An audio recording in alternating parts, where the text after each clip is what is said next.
Muy buenas noches, amados hermanos. Bienvenidos a nuestro estudio acerca de las religiones que hay en el mundo, las sectas, las denominaciones, los cultos incluso, ¿no?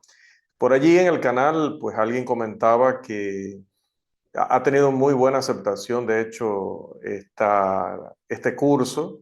Imagínense que para darles un aproximado, o sea, una idea general de qué tan bien ha acogido, ¿verdad? No solamente los que están suscritos, sino muchas personas que también, aunque no estén suscritos, llegan y ven los videos, aprovechan los videos. Bueno, actualmente el video, con solo 6 días de estar en línea, tiene 542 visualizaciones, ¿verdad? Idealmente eso significa pues que ha habido 542 personas que han visto el video. No necesariamente las 542 vieron el video completo.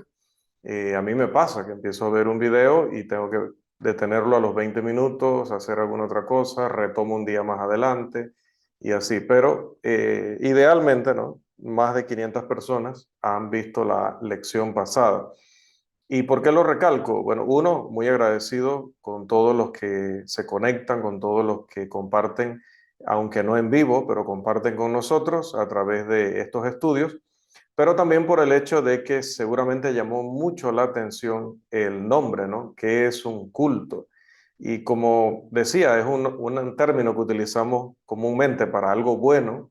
Entonces, ¿cuál era el problema? Alguien entró, mencionaba, y comentó que esa definición que estaba dando de culto no era correcta, que el culto pues era adoración, que el culto era algo de estudiar, ¿no? De estar, ser una persona que se ha educado, que ha estudiado mucho, pero bueno, lamentablemente el término no solo tiene esos significados positivos, sino que tiene implicaciones, como mencionábamos en la clase pasada, desde grupos religiosos, entre comillas, que se identifican como cristianos, pero que ejercen un cierto control o un cierto dominio sobre su feligresía, hasta grupos que los llevan al extremo. El día de hoy, ¿por qué traigo esto a colación?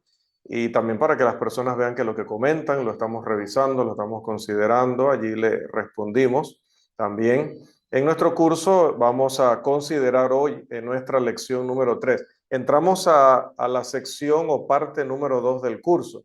Recordemos que cada grupo religioso que vamos a analizar representa una parte del curso, ¿no? Entonces vamos entrando, estábamos en la parte introductoria la semana pasada, terminándola, y hoy ya entramos a la segunda parte o segunda sección que va a tratar sobre el grupo que ya ven sobre el título, los testigos de Jehová. Precisamente un grupo que se puede catalogar como un culto debido a las características de control que tienen sobre su feligresía. Vamos a hablar de ellos en cuanto a la parte doctrinal. No estamos haciendo una crítica, no estamos prohibiéndoles que crean lo que quieran creer, que practiquen lo que quieran practicar. Toda persona es libre de pensar como guste, de actuar como guste.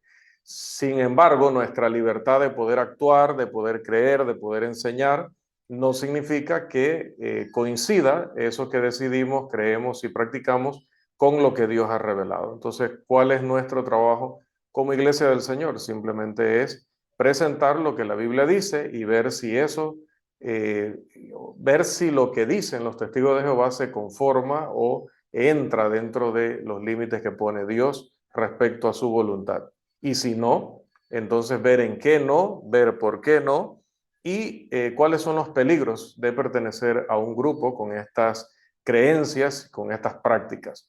En nuestra lección específica de esta noche vamos a hablar de la pregunta, ¿es Cristo un ser creado? Porque este tipo de personas, este tipo de grupos tienen a personas que han desarrollado un cuerpo de doctrina y ese cuerpo de doctrina dentro de una de las doctrinas diferentes, por decir así, casi al resto de toda la cristiandad. Recuerde que cuando menciono cristiandad me refiero a todo grupo que diga ser cristiano. Cuando hablo de cristianismo, entonces me estaré refiriendo exclusivamente a la iglesia de Cristo, a la iglesia del Señor. Pero cuando hablo de cristiandad, pues todo el que dice soy cristiano. Entonces, este es un grupo que se diferencia bastante de casi todo el resto de la cristiandad por pensar, por afirmar, por creer que Cristo, que nuestro Señor Jesucristo, es un ser más de los que Dios creó en este universo. Entonces, cuando llegamos a esta pregunta, ¿es Cristo un ser creado?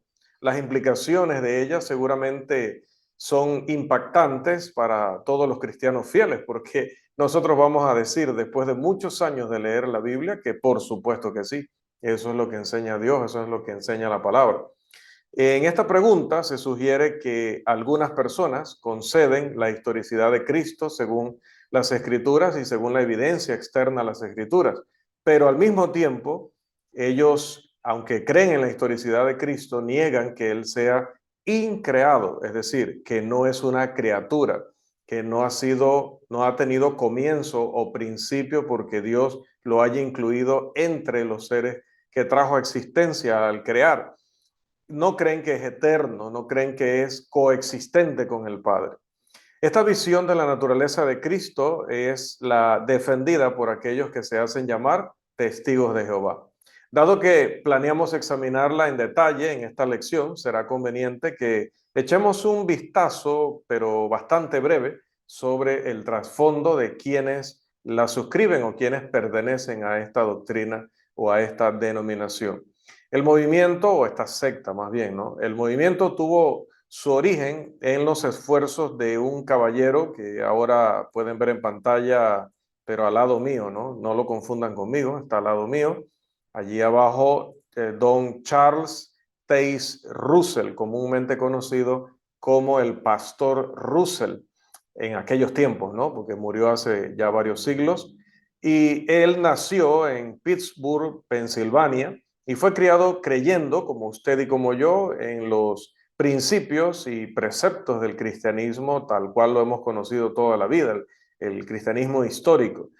Sin embargo, en algún punto de su vida, pues no voy a entrar a tantos detalles, más o menos se calcula que a los 20 años de edad, repudió la religión de sus padres y se volvió un escéptico. Así que él rechazó todo lo relacionado con la religión. Permaneció en ese estado hasta que, tampoco voy a entrar a los detalles de cómo, por qué, cuándo, pero comenzó a leer los escritos de la señora Ellen G. White. Esta señora es la fundadora del adventismo o de la Iglesia Adventista del Séptimo Día, de quien él adoptó sus puntos de vista sobre la naturaleza del hombre, sobre el castigo eterno y otras posiciones singulares de esa supuesta profetisa. A partir de ahí, él inició su propio movimiento que se extendió rápidamente por todo el mundo y del cual adquirió, y hay que decirlo, una gran riqueza y una gran prominencia, o fue una persona muy destacada en la sociedad de su tiempo. La sede del movimiento de los testigos de Jehová, cuando ya se organizaron como una, o cuando ya funcionaron como una organización, se estableció finalmente en la ciudad de Brooklyn, en Nueva York, con sucursales aparte de allí. Esa es la sede, esa era, perdón, la sede mundial para ese tiempo, aunque llegó a tener sus cuarteles en muchos países. Y desde esa sede, que pueden ver en pantalla los edificios originales, se enviaron y se envían desde la sede actual misioneros y literatura a más de 100 países. Y sus doctrinas se predican aproximadamente en la misma cantidad o se han traducido a la misma cantidad de idiomas. Sus seguidores son muy diligentes en la propagación de sus doctrinas tan peculiares y son frecuentes en las esquinas de las calles de todo nuestro país o de nuestros países, donde intentan vender o colocar por una donación voluntaria, ¿verdad? Una cantidad voluntaria que usted les done, la revista La Atalaya, también Despertad y alguna otra literatura o algunos otros libros. Que esta revista La Atalaya es muy importante a la hora de estudiarlos porque es la publicación oficial de la secta y es la principal entre sus otras revistas y libros. En 1950, la organización conocida como, porque así le llamaron, la Sociedad de Biblias y Tratados, la Torre de la Atalaya. Ella publicó lo que se conoció en ese momento como la traducción del Nuevo Mundo de las escrituras griegas cristianas, es decir, el Nuevo Testamento, ¿no? Hicieron una traducción, supuestamente, del original griego al inglés y la llamaron, bueno, obviamente en inglés, la llamaron en los términos en inglés, pero aquí estamos traduciéndole, ¿no? Bien, que supuestamente, según ellos, iba a ser o era la versión más precisa en traducción de todas las que había en el mundo.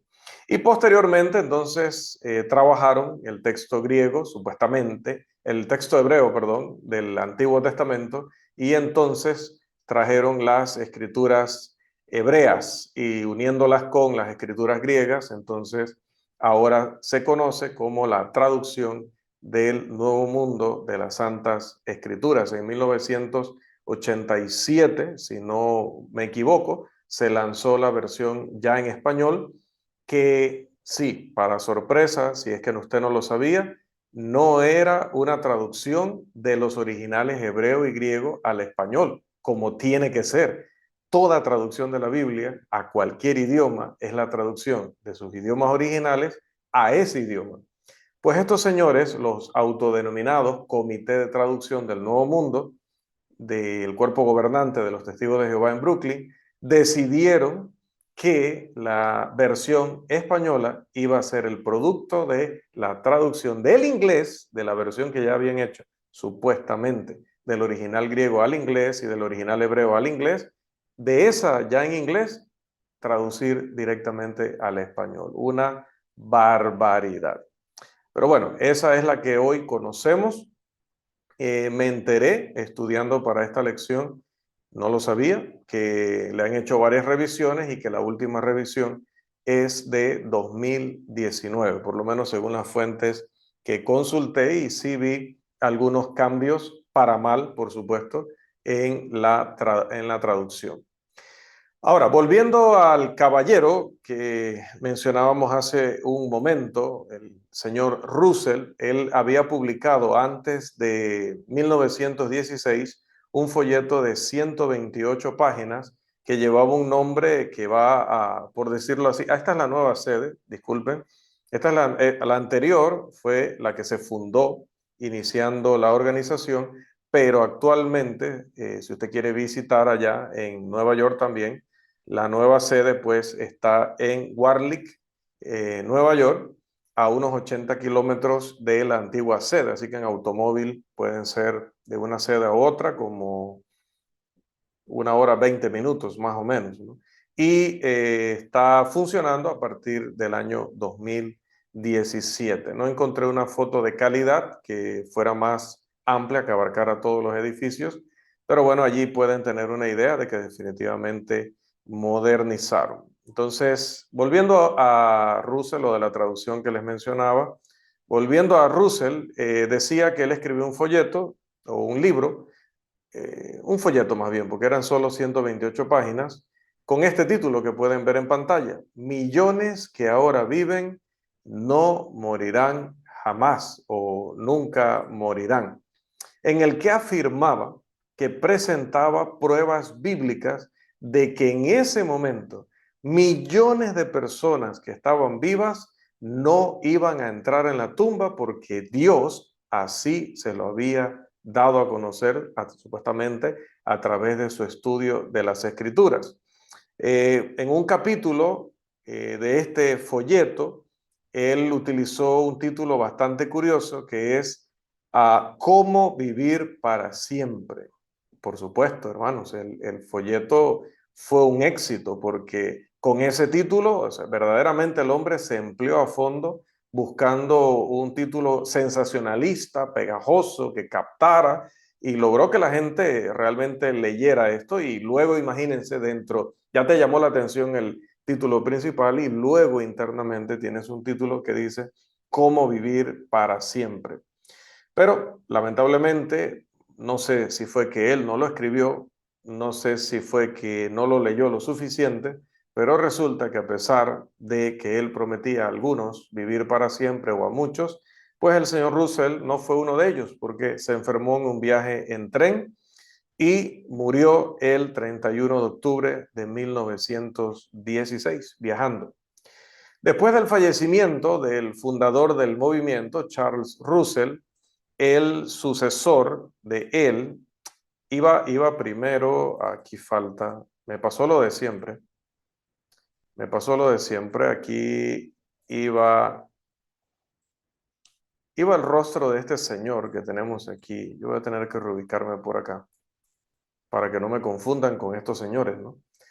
Este señor que tienen aquí, supongo que también les aparece allá a mano izquierda, es el conocido juez J.F. Rutherford o Joseph Franklin Rutherford.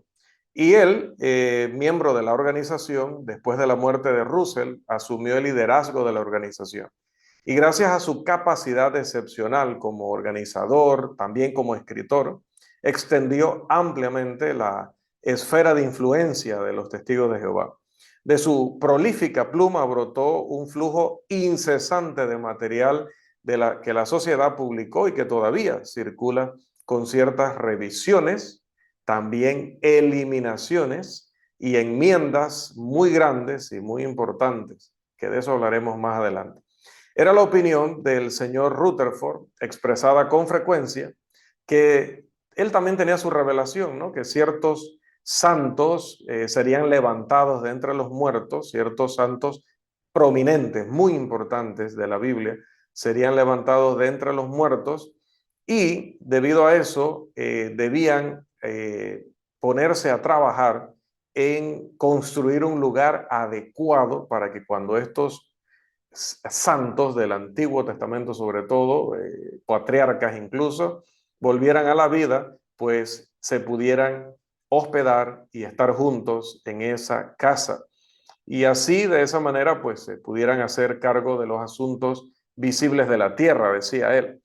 Así que hizo erigir a expensas de la sociedad o con una inversión fuerte de la sociedad, una impresionante mansión con una vista panorámica de ensueño en la ciudad de San Diego, California, para recibir a lo que él llamó los príncipes de la tierra, los cuales en calidad de cuidador, él mismo propuso recibirlos en esa casa y para ello, como no se sabía cuándo iban a resucitar, pues él debía estar allí día y noche para estar listo para recibirlos. Ese lugar es el que vieron en la diapositiva anterior, le llamaron Bet Sarín, la palabra Bet, tomada del hebreo, que habla de una casa, y Sarim, que habla de príncipes, así que por eso se le conoció como la casa de los príncipes.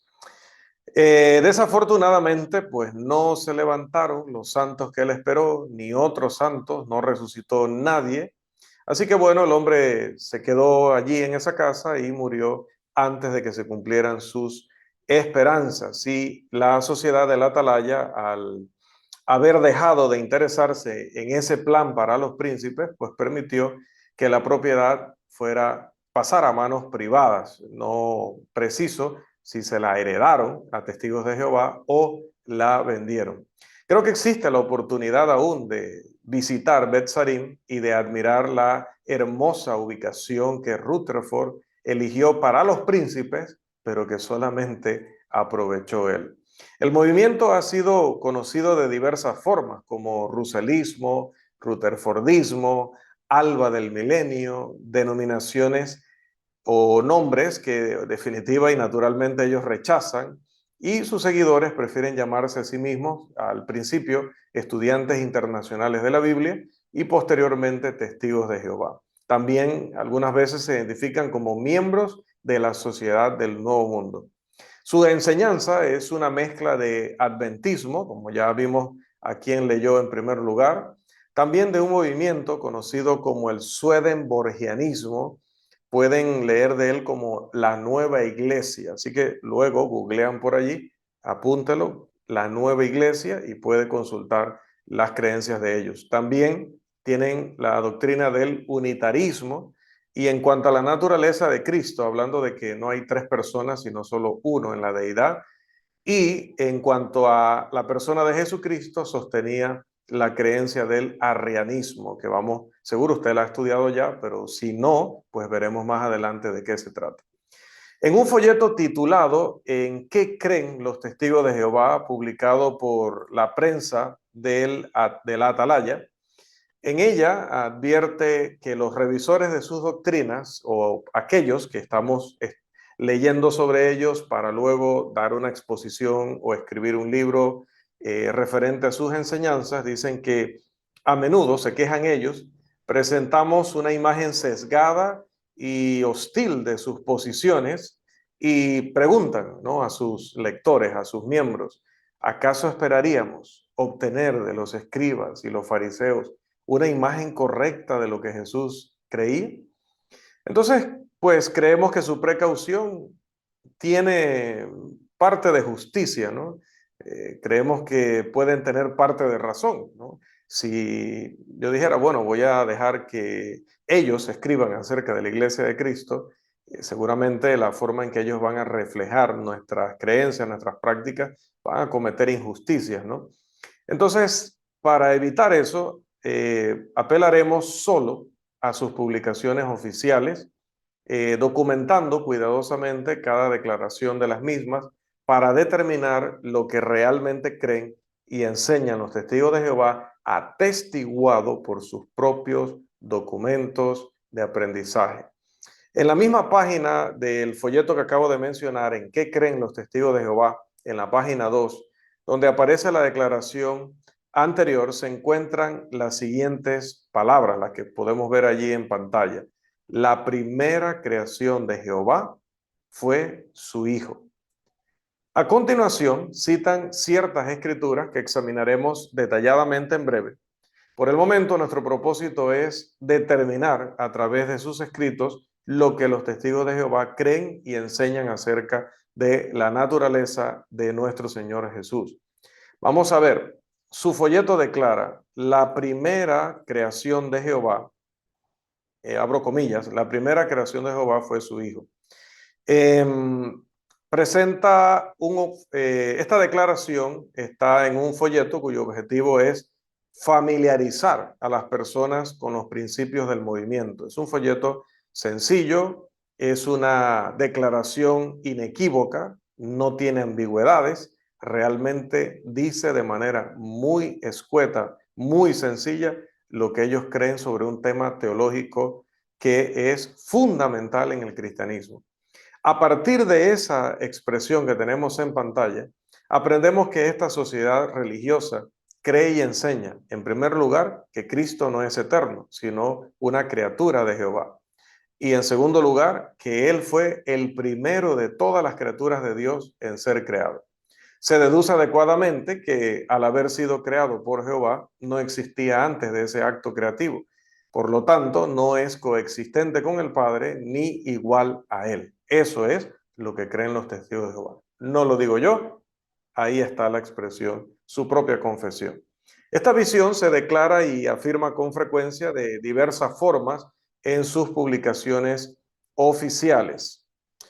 Por ejemplo, dice una, y la tenemos ahora en pantalla, que Dios sea veraz, página 33, en su edición revisada. ¿Alguien desea apoyarnos allí con la lectura también?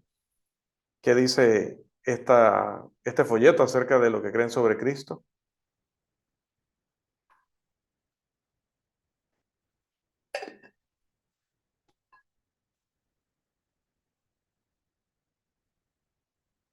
¿Alguien? Si no, continúo yo, no hay problema.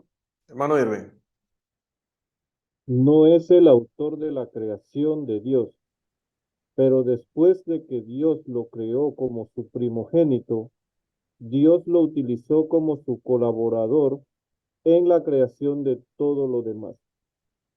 Gracias, hermano. Hay otra en el folleto, El Nuevo Mundo, página 16. ¿Qué dice? ¿Quién fue el primer hijo de Dios creado? aquel mismo que es el principio de la creación de Dios, se identifica a sí mismo ante nosotros. Es aquel que después nació como hombre por el milagro de Dios y fue llamado Jesucristo. En su libro Creación, en la página 15, bajo un apartado subtitulado con la frase El comienzo de la creación, ¿en qué insisten ellos? Dice,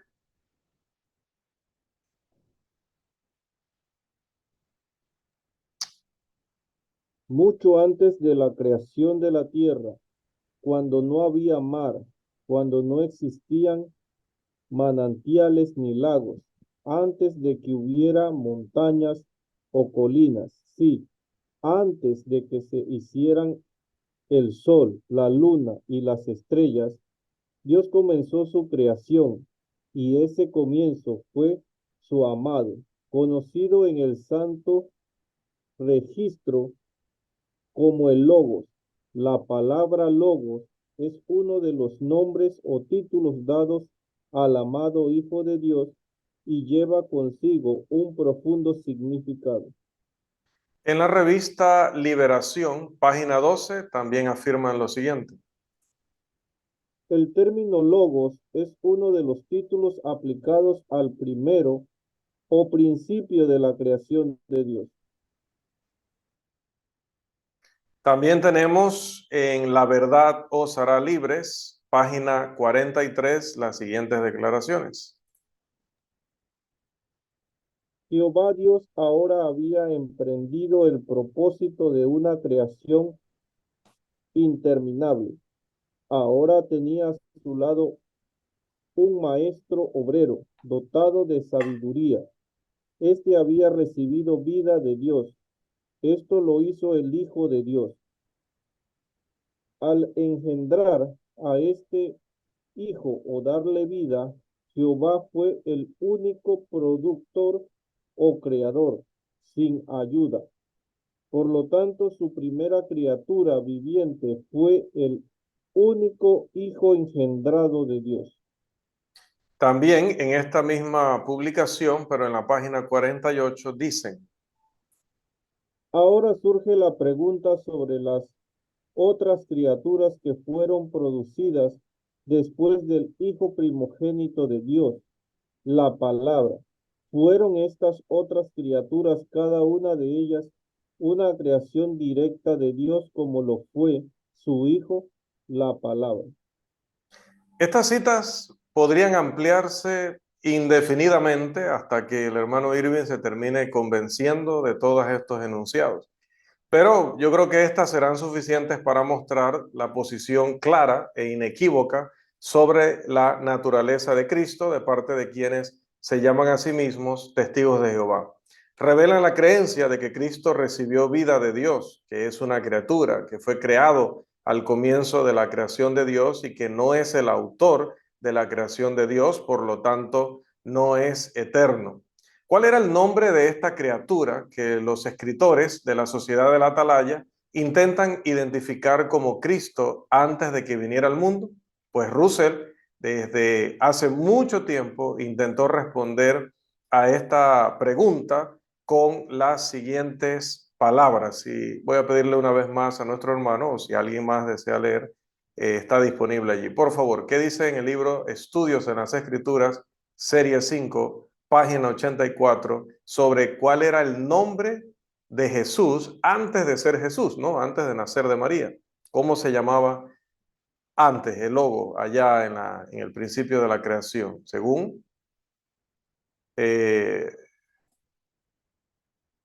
según los testigos de Jehová, ¿no?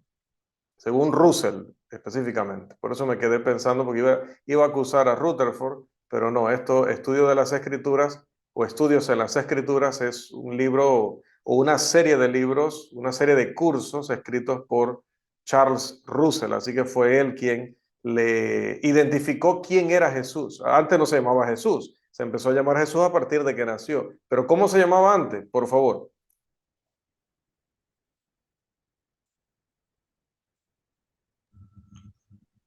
hermano Nuestro Miguel. Redentor. Sí. Nuestro Redentor existía como un ser espiritual antes de que hiciera carne y habitara entre los hombres. En ese momento, tanto como después, se le conocía adecuadamente como un Dios, alguien poderoso, como jefe de los ángeles y después del Padre. Se le conocía como el arcángel, el ángel mensajero más grande, cuyo nombre, Miguel, significa ¿quién es Dios o el representante de Dios? Como era el más grande de todas las creaciones de Jehová, también fue el primero, la creación directa de Dios. Gracias, hermano. Otros escritores posteriores de la organización, Watchtower o la Atalaya, expresaron las mismas opiniones. De hecho, dijeron en La Verdad os hará libres, de 1943, página 48, siendo el único hijo engendrado de Dios y el primogénito de toda creación, la palabra sería un príncipe entre otras criaturas. En este rol llevaba otro nombre en el cielo, que es Miguel. Bueno, precisamente, ¿no? Esto lo leí para que no involucraran a nuestro hermano Miguel. Estas citas, tomadas literalmente de las publicaciones oficiales de la sociedad, la Atalaya sobre todo, revelan con una claridad inconfundible que los testigos de Jehová creen y enseñan que Cristo no es eterno, enseñan que Cristo fue creado por el Padre hace mucho tiempo, enseñan que vivió en el cielo como un ser espiritual desde el momento de su creación hasta que vino a la tierra y se revistió de carne, y que durante este intervalo fue, o sea, antes de nacer aquí en este mundo, fue el arcángel Miguel. Hemos mencionado anteriormente que estas personas citan ciertos pasajes de las Escrituras en un intento de respaldar esta teoría impactante e increíble. Y nuestra intención, obviamente, como siempre, va a ser examinar cada pasaje que se presente y que tenga alguna relación cercana o remota con el tema para escudriñarlo minuciosamente. El primer pasaje que suelen ofrecer para justificar esta posición se encuentra en Apocalipsis capítulo 3, versículo 14. Este pasaje dice: y escribe al ángel de la iglesia en la Odisea, he aquí el amén, el testigo fiel y verdadero, el principio de la creación de Dios, dice esto. El que se identifica aquí como el amén y el testigo fiel y verdadero es indudablemente Cristo mismo. Esto parece seguir de manera concluyente y lo afirmamos sin titubeo. Aquel que se identifica así se declara el principio de la creación de Dios. Los escritores de la Atalaya argumentan que el significado de esta frase es que Cristo fue creado como el primer acto o comienzo de la creación de Dios. Como dije, que Dios sea veraz, en la edición revisada, página 32. El sentido de esta afirmación, el principio de la creación de Dios, depende del significado de la palabra griega arché o arjé, que es traducida principio aquí y que aparece aproximadamente unas 40 veces en otras partes de nuestra versión común. Este término no se puede interpretar adecuadamente como aquello cuyo inicio es causado, como alegan los testigos de Jehová. Por el contrario, designa a aquel que es el principio de la creación en el sentido de que estaba allí y causó que la creación comenzara.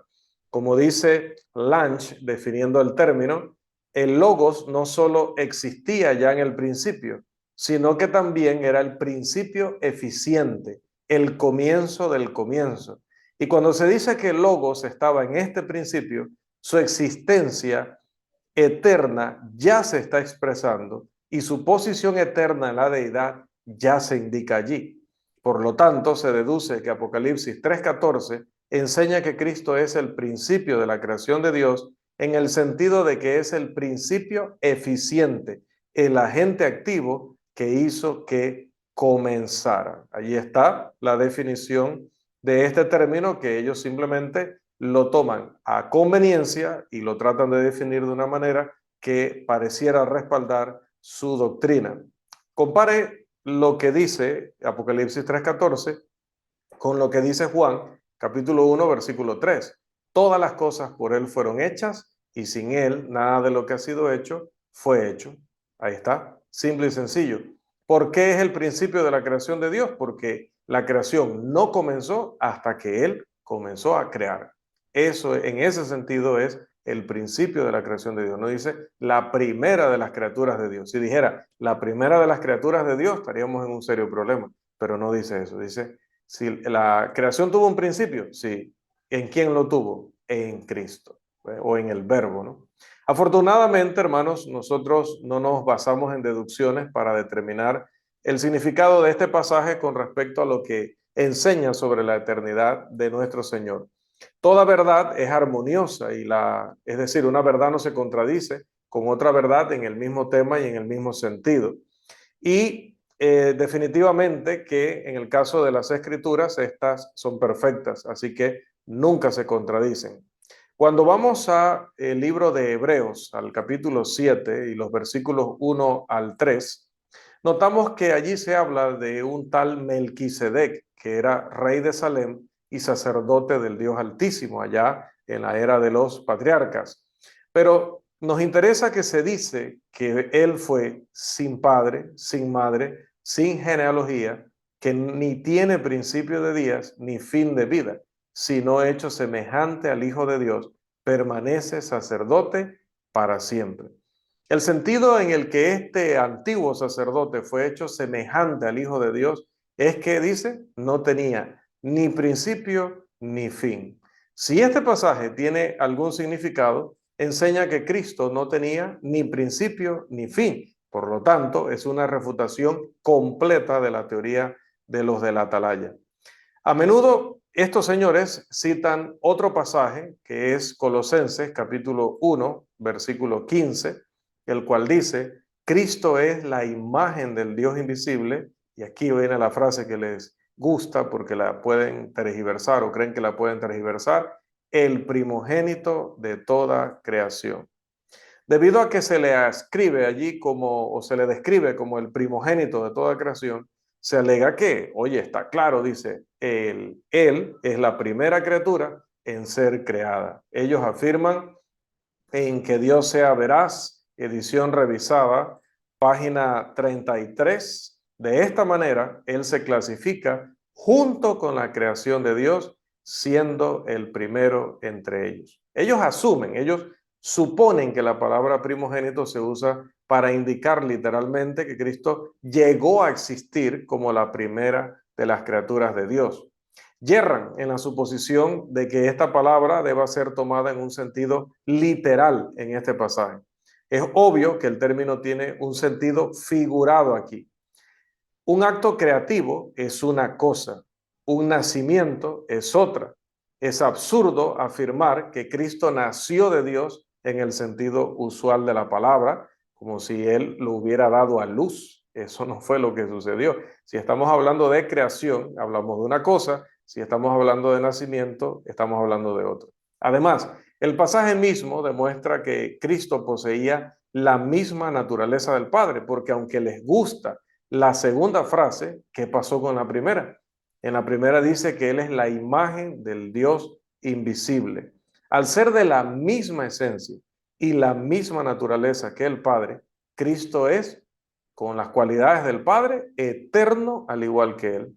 Y este pasaje no puede ser utilizado para mostrar que nuestro Señor es un ser creado. Al contrario, Él existe antes de toda la creación, siendo Él mismo el autor de la creación. Porque si nosotros vamos a leer el contexto de Colosenses 1:15, que es los versículos 16 y 17, pues encontramos esto. Dice el pasaje, porque en Él fueron creadas todas las cosas. Todo fue creado por medio de Él y para Él. Y Él es antes de todas las cosas y todas las cosas en Él subsisten. Los traductores de la versión de la Atalaya, los de la traducción del Nuevo Mundo, conscientes del peso de esta declaración, han alterado a propósito el texto aquí e insertado, sin justificación alguna en el idioma original, la palabra otras en la versión antigua y lo demás en la última revisión esta que les mencionaba del 2019. Así que miren cómo este pasaje, miren cómo se lee traducido literalmente del griego o directamente del griego, porque en él fueron creadas todas las cosas, todo fue creado por medio de él y para él, y él es antes de todas las cosas y todas las cosas en él subsisten. Cuando vamos a la traducción del Nuevo Mundo, versión 2019, mire cómo dice. ¿Y por qué cito la 2019? Porque yo tengo o tenía la de 1987 y en aquella ponían esta palabra, estas palabras que están en rojo, las ponían entre corchetes, sí, corchetes. En cambio, noto ahora la desgracia de que por lo menos en la versión de 1987, al poner entre corchetes, aceptaban y cualquier lector podía notar automáticamente que esa palabra no estaba en el original, sino que ellos la estaban agregando con la excusa de darle un correcto sentido al texto. Pero el descaro y el desafío a Dios y a su palabra ha llegado a tal nivel que se han atrevido a quitar los corchetes para que todo nuevo testigo de Jehová, las nuevas generaciones lean y crean que eso está allí porque se tradujo directamente del idioma original. Note, por medio de él, ya no todas las cosas, sino todo lo demás. O sea, aparte de él, que también fue creado según ellos, ¿no?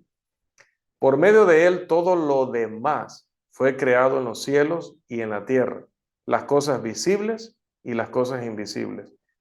Todo lo demás ha sido creado mediante él y para él. Además, él existe desde antes que todo lo demás y por medio de él se hizo que existiera todo lo demás. Increíble. Esta es una grave ofensa contra la palabra de Dios. De hecho, respecto a esto, se emiten serias advertencias en los escritos sagrados. Por ejemplo, Deuteronomio 4.2, Proverbios 30, versos 6 y Apocalipsis 22.13 condenan fuertemente y advierten sobre tratar de quitar o de agregar o de cambiar de alguna manera la palabra de Dios. Colosenses 1.15 simplemente afirma que Cristo es anterior a toda la creación, de modo que sin él la creación no habría ocurrido, como precisamente lo dice Juan en el capítulo 1, versículo 3. Entonces, siendo él el primogénito de toda creación, ¿qué se está diciendo? Que él es anterior a toda la creación. Por lo tanto, no es parte de aquello a lo que él es anterior, por lógica. La palabra primogénito viene del término griego protótokos. Este término significa nacido antes. Mire, nacido antes. Por lo tanto, Cristo está separado de la creación y se declara anterior a ella. Al estar antes de la creación, él mismo no fue creado. Obviamente, aquello que está antes de la creación debe ser considerado como fuera del tiempo. Y si está fuera del tiempo, ¿qué es? Es eterno. Cristo existía antes de toda la creación. Por lo tanto, Cristo es eterno. Y esa cualidad de ser eterno solo le pertenece a Dios. Así que todo se ha dicho. Además, el pasaje revela que no solo Cristo está, primero, antes de toda la creación y que es el autor de la misma, sino que también es el propósito o la meta de la creación, ya que todas las cosas fueron creadas para Él, dice. Por lo tanto, no es un ser creado. Dios no iba a poner a toda la creación a funcionar para un ángel o para algún otro tipo de criatura, incluyéndonos a nosotros los hombres, sino que la gloria de la creación solamente puede ser para Dios, pero Dios se la ha cedido a Jesucristo en este caso, ¿no? Por decir cedido. Y esto nos indica que si solamente la gloria de la creación le pertenece a Dios y esta gloria se le ha dado al Hijo, entonces el Hijo es Dios. La Escritura nos enseña que Cristo creó todas las cosas y el escritor de Hebreos de hecho, lo dice aún más directamente cuando en el capítulo 3, versículo 4, que debió estar aquí después de primogénito, dice Hebreos 3:4, el que hizo todas las cosas es Dios. Por lo tanto, se deduce que Cristo es Dios. Cristo es el Theos o el Dios, es decir, es deidad. Y bueno, Avanzando, ahora sí, ahí debió estar, decía Hebreos 3:4, de todas maneras anótelo para que sepa que iba allí. Tenemos Juan capítulo 1, versículo 1, y aunque es un pasaje decisivo en contra de la creencia de estos señores, ellos lo traducen incorrecta o erróneamente, y debido a que lo traducen erróneamente, entonces sí lo citan con frecuencia en un esfuerzo por respaldar su teoría o su opinión de que Cristo es simplemente una criatura y no una parte eterna de la deidad. Este pasaje, como vemos en pantalla, dice: en el principio era el verbo, y el verbo era con Dios, y el verbo era Dios. Así dice el pasaje en varias versiones confiables. Y estas personas admiten que la referencia a Cristo se hace mediante la frase el verbo o logos, como se encuentra en el Nuevo Testamento griego. Con respecto a este pasaje, ellos han dicho, vamos a ver si lo coloqué aquí. No coloqué las declaraciones de ellos, pero bueno, abro comillas. Por lo tanto, él puede ser llamado el verbo o logos, al tratarse de un ser poderoso y ocupar este alto cargo como logos y estar antes que todas las demás criaturas. Él era un Dios, pero no el Dios todopoderoso que es Jehová. Bueno, amados, afortunadamente para nuestro estudio, la traducción del Nuevo Mundo de las Santas Escrituras, como le llamaron ellos, traduce Juan 1:1 y el versículo 2 lo vamos a incluir también de la siguiente manera. En el principio la palabra existía, la palabra estaba con Dios y la palabra era un Dios. Él estaba en el principio con Dios. Esta traducción salió por primera vez en Que Dios sea veraz, edición revisada, páginas 33 y 34, y obviamente en la misma Biblia, ¿no? Que ellos, Biblia entre comillas, que ellos tienen. Bien, ahora observemos que la frase "y el verbo era Dios", como se traduce en la Biblia de las Américas, en la versión Reina Valera de 1960 y en todas las demás, y aquí sí va todas las demás versiones confiables, se cambia esa frase en la versión de la Atalaya por la frase "y la palabra era un Dios". Específicamente se inserta, a propósito del artículo definido un, y la palabra Dios se escribe con minúscula en lugar de estar con mayúscula, como en las versiones habituales de las Escrituras. A partir de esto, deducen la visión de que Cristo es simplemente un Dios, una frase que interpretan como si significara un ser creado muy poderoso. Pero aquí el principio es suficientemente definido cuando dice en el principio, porque en griego dice en arge, que se traduciría literalmente como en principio, sin el artículo. Pero ¿por qué está ausente el artículo? Porque el autor considera que cuando habla de este principio, sus lectores entienden automáticamente a qué principio se refiere, el de la creación. Por eso entonces es evidente que está definido, aunque no lleve el artículo definido, y que está relacionado con Génesis 1:1 cuando dice: en el principio creó Dios los cielos y la tierra. En este principio el verbo ya era, ya existía, no llegó a ser en ese momento, ni fue creado a partir de ese momento. El significado es que antes de la creación, antes de que se hiciera cualquier cosa, en el mismo inicio de la creación y del tiempo, obviamente, ya existía el verbo o el logos. El Cristo, el logos, el verbo ya estaba allí. Él estaba antes de toda la creación, por lo tanto no era parte de ella. De hecho, él fue el agente de la creación. Recuerda lo que dice la palabra en el texto que leímos anteriormente en Colosenses. Voy a dejar este aquí, que es el texto en griego. Todas las cosas por él fueron hechas, en Juan 1:3. Todas las cosas por él fueron hechas y sin él nada de lo que ha sido hecho fue hecho. No sería posible afirmar la eternidad de Cristo de manera más contundente que en este prólogo del Evangelio según Juan. El verbo o el logos, como se dice en griego, el Cristo, no solo era en el principio y antes de la creación, sino que además el texto dice el verbo estaba con Dios. Aquí tenemos, hermanos, como siempre les digo, ¿no? Esto del griego no lo pongo para que se lo tengan que aprender. Digo, bendito sea Dios si pueden estudiar el griego koiné y dominarlo al punto de hablarlo, escribirlo, traducirlo. Eso sería maravilloso, ¿no? Pero bueno, generalmente nosotros nos aprendemos frases, nos aprendemos versículos en griego que nos ayudan en este tipo de estudios. Esto no es para que usted tenga que aprendérselo, pero si se lo aprende, excelente, ¿verdad? El que tienen aquí debajo de mi imagen, yo creo que hasta me puedo cambiar aquí para que tampoco me confundan con el texto, es Juan 1:1, que dice, en arge en hologos, kai o hologos, en prostonteon, kai teos en hologos. En principio era el verbo, y el verbo era con el Dios, y Dios era el verbo. Así se traduciría literalmente Juan 1:1. Me lo aprendí cuando estaba en la EVA en 1998 y no se me ha olvidado nunca más ese hermoso pasaje de las Escrituras. Aquí está la expresión con.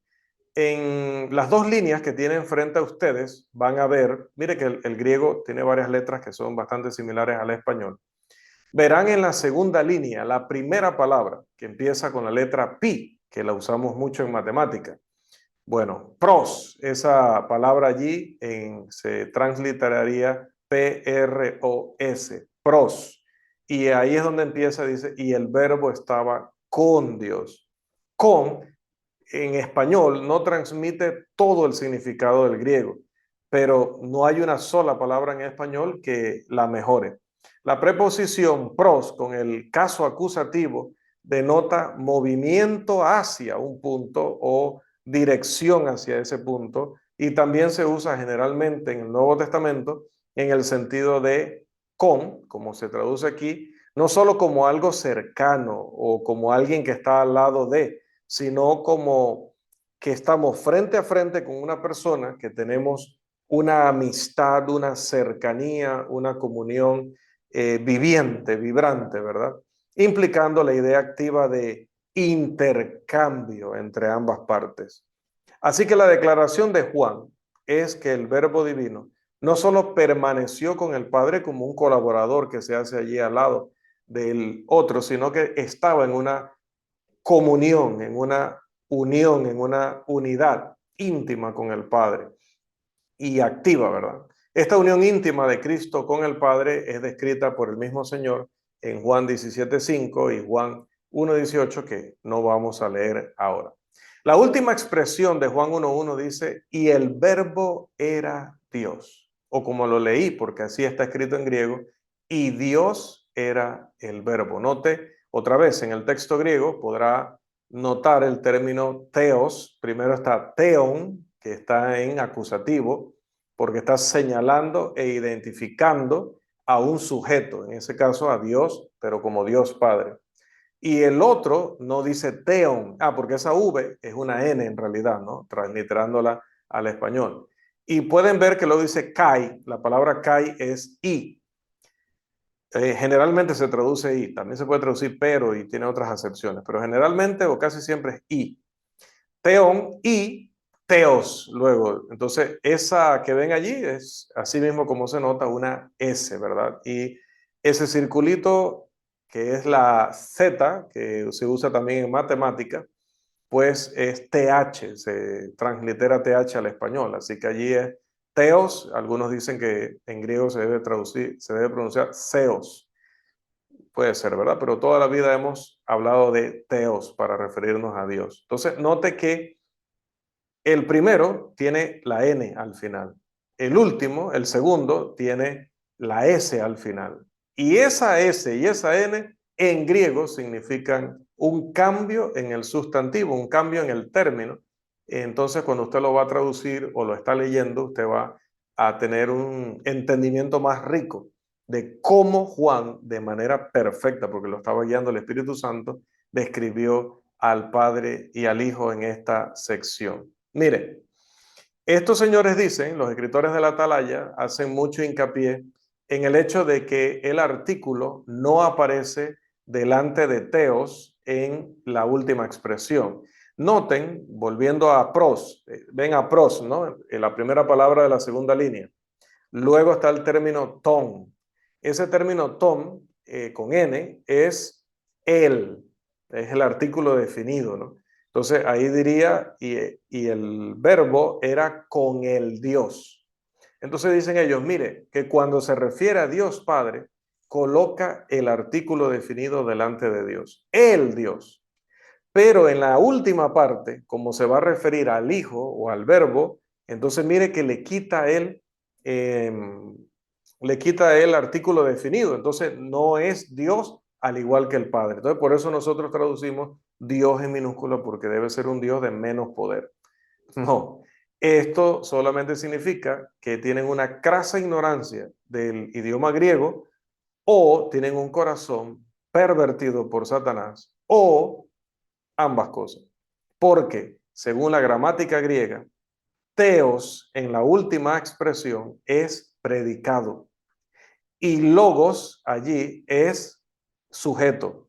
Por eso la O que ustedes ven allí, que aparece como sola, también es artículo definido. Entonces, como ya el sujeto tiene artículo definido, hologos, esa O se pronuncia hologos, tiene una coma así como al revés. Eso se llama espíritu rudo y se translitera por HO y se pronuncia también así como como con J, ¿no?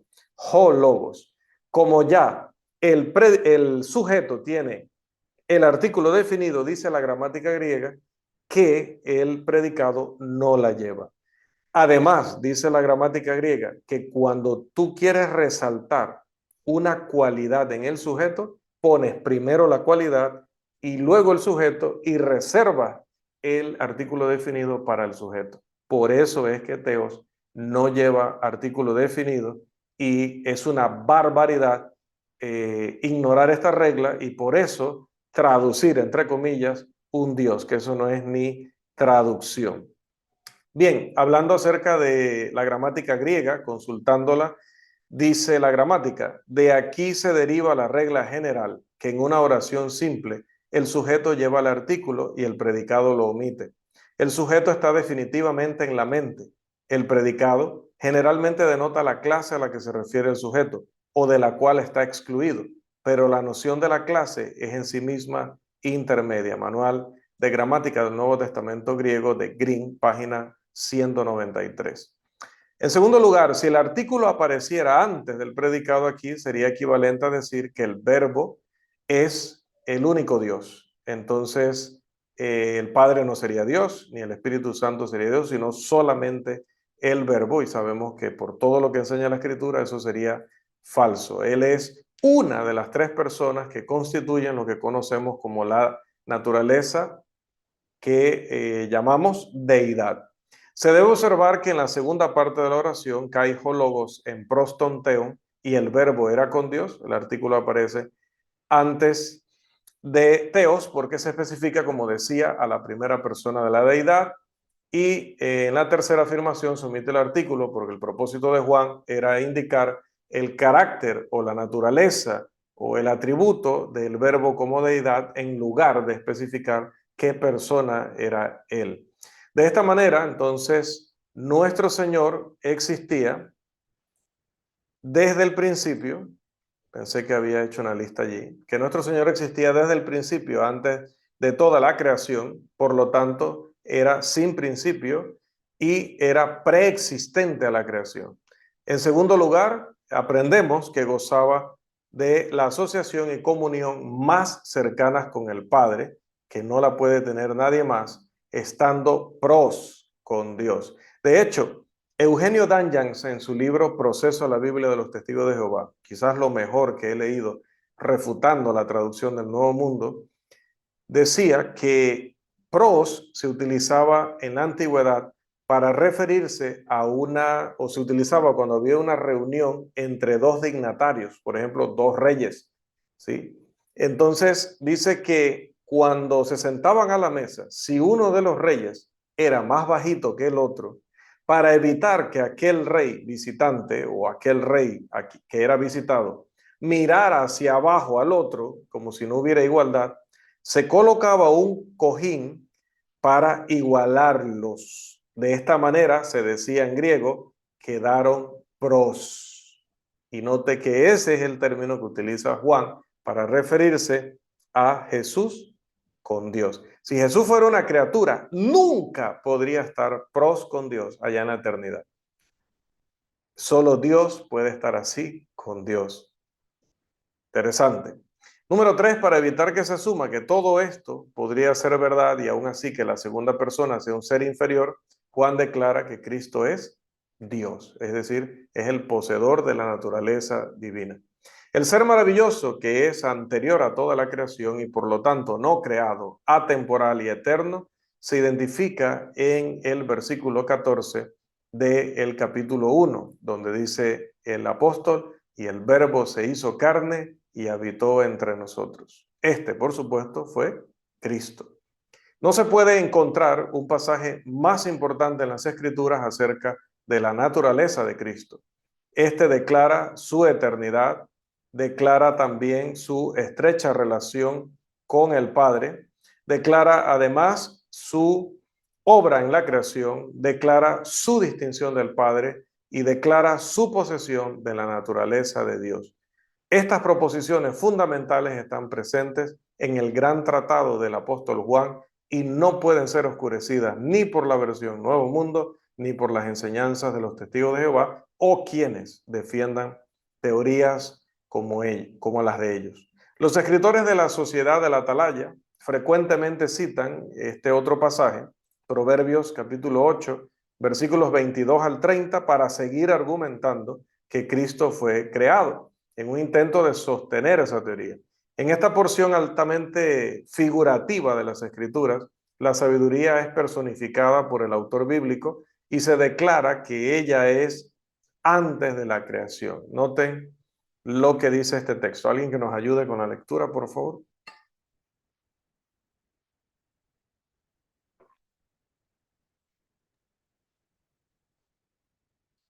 Jehová me poseía en el principio,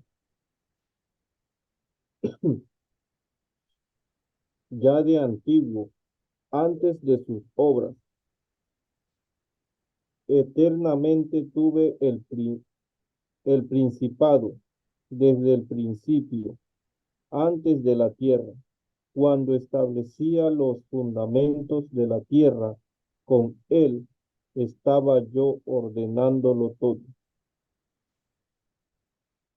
Bien, la palabra poseía en la versión de los testigos tiene una lectura a pie de página que dice formó. Entonces, con eso dan a entender que debería traducirse Jehová me formó en el principio. Se alega que Cristo aquí es a quien se alude bajo la figura de la sabiduría y que fue él a quien Jehová formó en el principio. En lugar de demostrar que Cristo es un ángel creado, como enseñan los testigos de Jehová, este pasaje demuestra su eternidad y demuestra que va más allá, en su existencia va más allá del inicio del tiempo. ¿Por qué? Porque dice que la sabiduría de este pasaje fue poseída al principio o en el principio, y dice que estuvo desde antiguo, antes, y volvemos al término, antes de sus obras. Fue también establecida eternamente, dice el término allí, desde el principio, antes de la tierra, antes de sus obras, eternamente tuve el principado. Los escritores hebreos, con expresiones como estas, a menudo denotaban la eternidad del ser divino. Si la sabiduría en este pasaje se refiere a Cristo, que tampoco es definitivo, no es categórico que se refiere a él, pero si se refiere a Cristo, está afirmando su eternidad, no la está contradiciendo. Además, se establece la deidad de Cristo, porque se dice que la sabiduría estuvo con el Padre haciendo ¿qué? Estuvo ordenándolo todo, es decir, fue el arquitecto de la creación. En las Escrituras se declara uniformemente que Cristo fue el creador del universo, en Colosenses 1:16, Hebreos 1:2, el versículo 10, Juan 1:3 y muchos otros pasajes. La creación frecuentemente se presenta en la Biblia para demostrar que aquel que la llevó a cabo es el verdadero Dios y no los ídolos. Por ejemplo, en Isaías 40, 18 al 28, Jeremías 10, 3 al 16 y Proverbios 3, 19.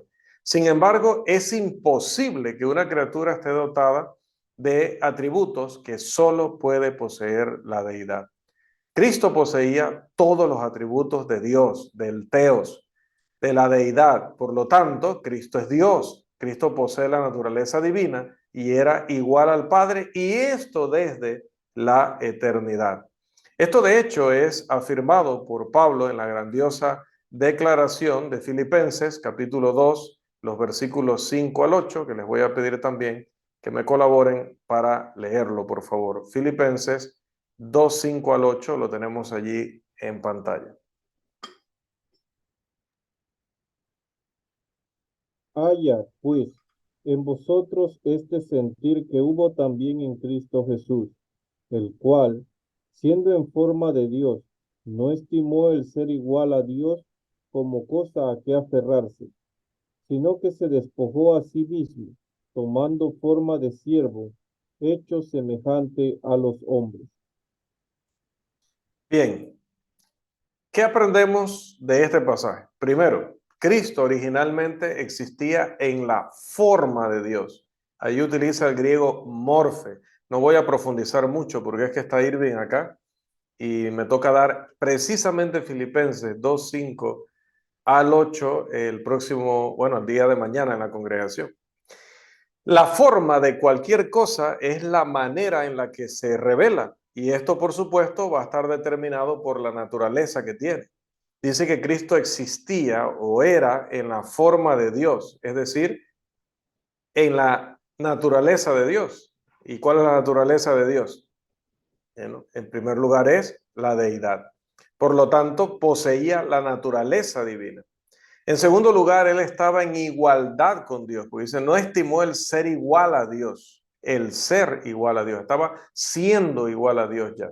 3, no consideró esta igualdad con Dios como algo a lo que aferrarse, no se mantuvo apegado o aferrado a esa gloria, ni dijo, me quedaré aquí donde estoy o en la forma en la que estoy existiendo porque es la mejor forma, y me quedaré allí como mi derecho y no lo soltaré por nada. Esa nunca fue su actitud. También aprendemos que voluntariamente renunció a esta posición y vino al mundo para ser revestido de carne con el fin de servir como nuestro sumo sacerdote. Este pasaje demuestra de manera positiva la eternidad, la deidad y la posición de Cristo antes de venir al mundo. Conscientes de la fuerza de este pasaje para refutar su doctrina, la Sociedad de la Atalaya, en su traducción del Nuevo Mundo, ofrece esta triste paráfrasis y traducción ridícula que no incluí en la diapositiva. Dice, no sé, se suponía que debía salir allí. Se suponía que debía salir después de esto. Pero mire cómo traducen ellos. Mantengan esta misma actitud mental que también tuvo Cristo Jesús, a quien, aunque existía en la forma de Dios, ni se le pasó por la mente tratar de ser igual a Dios. No, más bien dejó todo lo que tenía y tomó la forma de un esclavo y se convirtió en un ser humano. Amados, cuando los hombres tratan así las Sagradas Escrituras, renuncian a su derecho al respeto de sus lectores, abandonan cualquier apariencia de erudición y demuestran que se han desviado totalmente de la verdad. Hemos examinado las principales citas mencionadas en varias publicaciones de la Sociedad de la Atalaya para respaldar su visión de que Cristo es simplemente un ser creado y que no es igual al Padre, ni es eterno, ni comparte su naturaleza. Hemos encontrado que cada una de estas citas, en la medida en que se refieren a estos temas, en las citas bíblicas me refiero, enseñan más bien ellas cada una su eternidad, su deidad y su plena igualdad con Dios Padre, en lugar de lo que alegan los testigos de Jehová.